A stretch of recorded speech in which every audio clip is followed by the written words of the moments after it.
Hi guys, welcome to another Mind Right Monday tip of the week. I'm Bonnie Kelly, and this week we're going to talk to you about grief.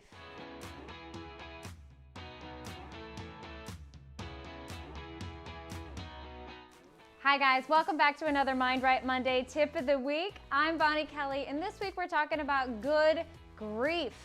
So grief is something that really affects all of us. No matter who you are or where you're at, we all to some degree have experienced the 5 stages of grief.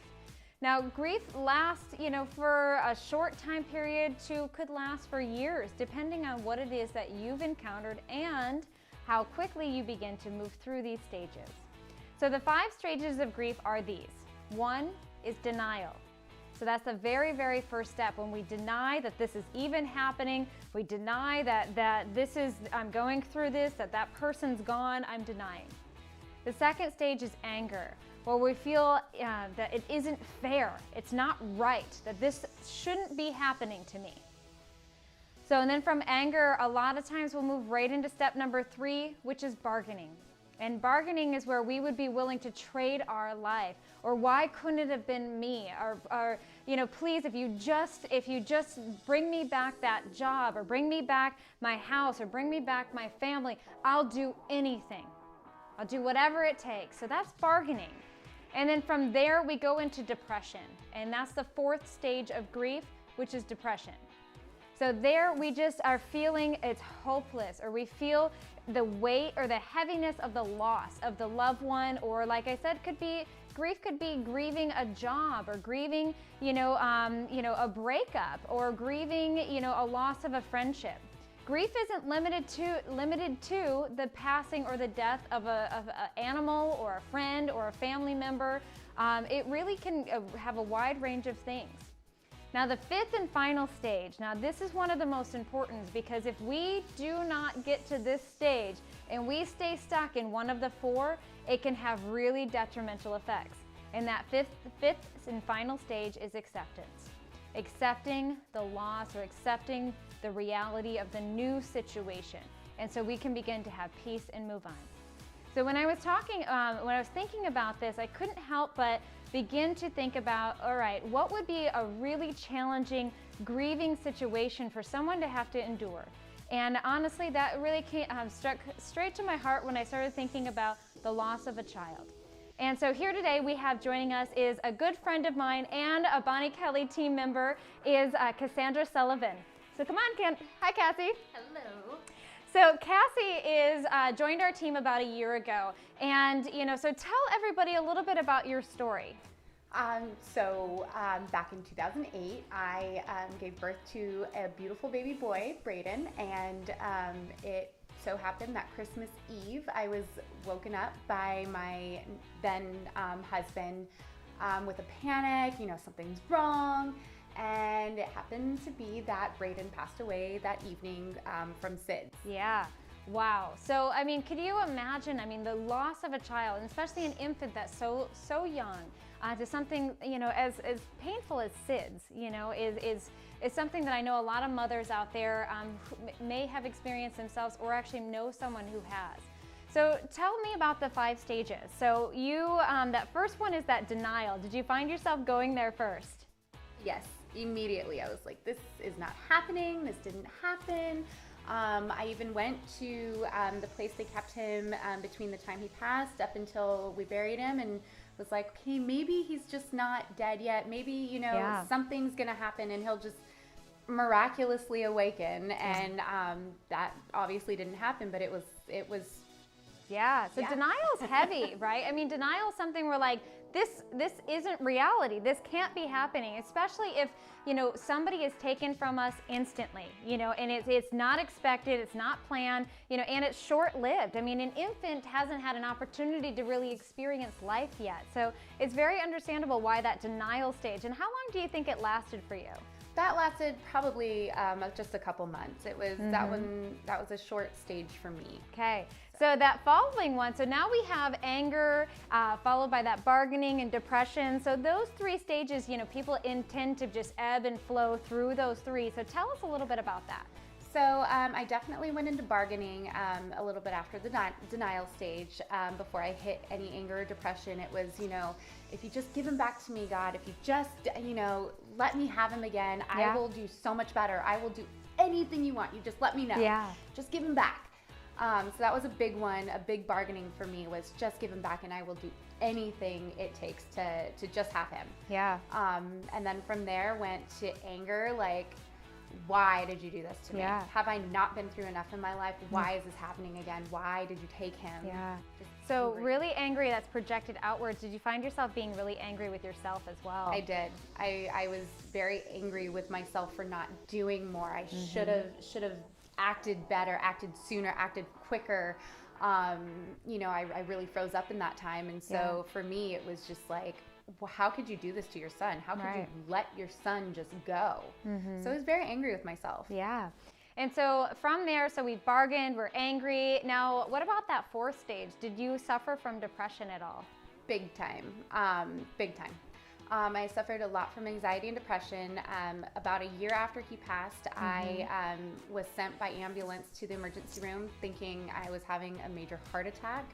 And it ended up being a really bad panic anxiety attack. Wow. Horrible. And so I got on the antidepressants, but still never dealt with anything and just kind of swept it. But I would find myself when I would see other mothers with their infants, either out and about shopping or, anything, it would just hit me. And I would just become incapacitated for moments or days or weeks. And the first year of my marriage to my now husband, the first entire year, bedridden with depression. Wow. Incapacitated. Yeah, and so you find that affected you mentally, emotionally, and physically as well? Oh, yes. It definitely affected all elements of my being. Physically, I had dropped, below 100 pounds. Wow. I was not eating well, definitely not exercising. I had to get on numerous medications for anxiety, for depression, for panic attacks. For my thyroid, I completely messed up my adrenal glands by my eating habits. And, So, grief, it takes hold of us, all completely, with our mental, emotional, our physical elements of ourselves, especially if we restrict or deny ourselves moving into that fifth and final stage. So how long do you think that you kind of, withstood or resisted that fifth stage of acceptance? So it wasn't until literally just this past year that I've been. So how many years has that been then? So from 2008 till 2015. Now. Wow. Yeah, that's a long time. And so you find it affecting the internal world, and it's now affecting the external world with your family, with your husband, your work experience. And so when Cassie came into my office, it was about a year ago when she came in and she was interviewing for a position we had available. And, she just came in and just like, here's my stuff. And she just threw it out on the table and said, you know what? I'm not perfect. This is what I'm dealing with. This is where I'm struggling. However, I realize I'm ready to do something different about it. And so because she had just came so transparent and so eager to say, you know what, I've had enough. I've had enough of these 4 stages. And realizing that she was playing a role in it. And I think that was a big part, is recognizing there to be able to start finally moving towards and moving into that fifth and final stage. Yeah. So tell us about that transition. Like when did you finally know that you came to peace and you've come to acceptance that, you know what, this has happened? It was literally when I knew you were looking for someone. I just got back from a 2-day conference regarding healing, and it just sparked this fire in me where, I was able to recognize, I am really hurting myself, my husband, my family, my friends. I have got friends that are like, okay, what can we do? Yeah. We can help you. And so finally it was, all right, I need to accept this. This happened. It's not going anywhere. Yeah. What do I need to do to move beyond it? To move. Yeah. To get the movement in my life that I really want and need. And that's a hard thing for a lot of people, because one of the big questions I know I get asked a lot is like, Bonnie, how long is the grieving process? And I say, it depends on you, and it depends on, your relationship to it. It depends on, the tragedy behind it. It depends on your perception, and it also depends on your awareness. If you are not aware that you are holding on to this, that you're in these stages and that you're stuck, if you don't have that insight, then, it's almost impossible to be able to move beyond that. And so, it is so awesome, that you're here to share this story, because I know that a lot of people, really struggle with different phases. So what I say with grief is that, allow yourself the space and time. There is no definitive like, oh, it's going to take 6 weeks or a year. This is really a process about you, and it does ebb and it flows.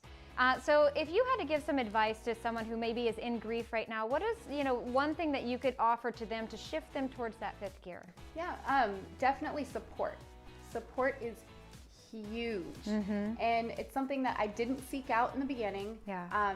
Completely wish I had. And I sought it out, and I can't tell you how much it has helped to have the support of even just family and friends. Just reach out to those closest to you, or find a support group online, or a support group that you can physically go to. Yeah. That, where other mothers may have experienced that same infant loss would have been great. So definitely, please search for support. Yeah, that's a big one. Again, is that coming into that acceptance.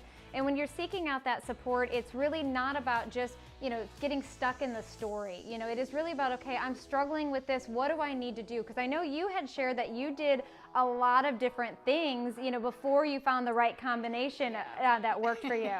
Yeah, I was in and out of therapy. Finally, I did a lot of EMDR, brain work. I've gone to 2-day conferences. I've gone to a ton of Bonnie Kelly classes and courses and workshops and events, retreats. And your program seriously has just skyrocketed my healing process. Yeah, awesome. So thank you. Yeah, anytime. So if you guys are struggling with grief, just know that there's 5 different stages, and really want to start striving to get towards that acceptance, and whatever that means for you, because once you're there, because once you get there, you're going to feel that sense of peace, that sense of relief, that sense of just, okay, I understand. And when you come to that, it's really about moving into this place of just faith or trust, right? Trusting that everything happens for a reason, and you may never know the answers. You may never know truly why this happened or what caused this to happen. However, when you can just come to accept that this has happened, we can begin to move beyond it, and you can begin to have that freedom that you're looking for. So Cassie, thank you so much for coming today. And you guys, thank you so much for watching. Hopefully this helped. If you have suggestions on how to move through the stages of grief, there's a lot of people watching this that could use your advice. So go ahead and comment below and email us any of your questions at getinspired@bonniekelly.me. Until next week, guys, I'm Bonnie Kelly. Keep being awesome, and we'll look forward to seeing you on your next Mind Right Monday.